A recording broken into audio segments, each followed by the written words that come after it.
Corner बनाने के लिए सिंपल सा है, जो कॉर्नर बिल्कुल कंप्लीट हो उसको अपने राइट हैंड साइड पे रखें, उसके बाद लेफ़्ट को ऊपर, इसको ऐसे, फिर राइट को ऊपर, उसको पॉइंट को वापस, इसको नीचे, इसको वापस, इसको नीचे, फिर अपनी अपनी जगह पे सेट कर दीजिए। आप देखेंगे कि कॉर्नर सारे अपने आप मैच हो गए हैं। नहीं हुए तब इस प्रोसीजर को दोबारा फॉलो करते रहिए जब तक कि ये सेट नहीं हुए।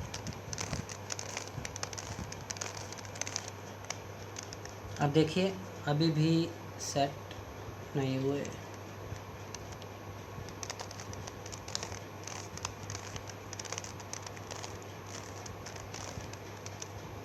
यहाँ देखिए अब सारे के सारे कॉर्नर हमारे सेट हो गए। जब सभी कॉर्नर सेट हो जाएं तो जो कॉर्नर बिल्कुल कंप्लीट है उसको लेफ्ट हैंड साइड पे रख के इस प्रोसीजर को बारी बार रिपीट करते रहें जब तक कि पूरी क्यूब बन नहीं जाती है। देखिए 1 2, 2 बारी इधर, फिर नीचे, फिर एक बारी इधर, फिर ऊपर, फिर एक बारी राइट, फिर नीचे।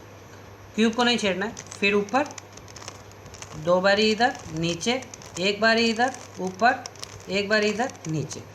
फिर जो हिस्सा बन गया उसको लेफ्ट हैंड साइड पे रखिए। 1 2 3 4 5 6 7। अगेन इसको 1 2 टाइम्स इधर नीचे, फिर 1 टाइम इधर, फिर ऊपर, फिर 1 टाइम इधर, फिर नीचे। अगेन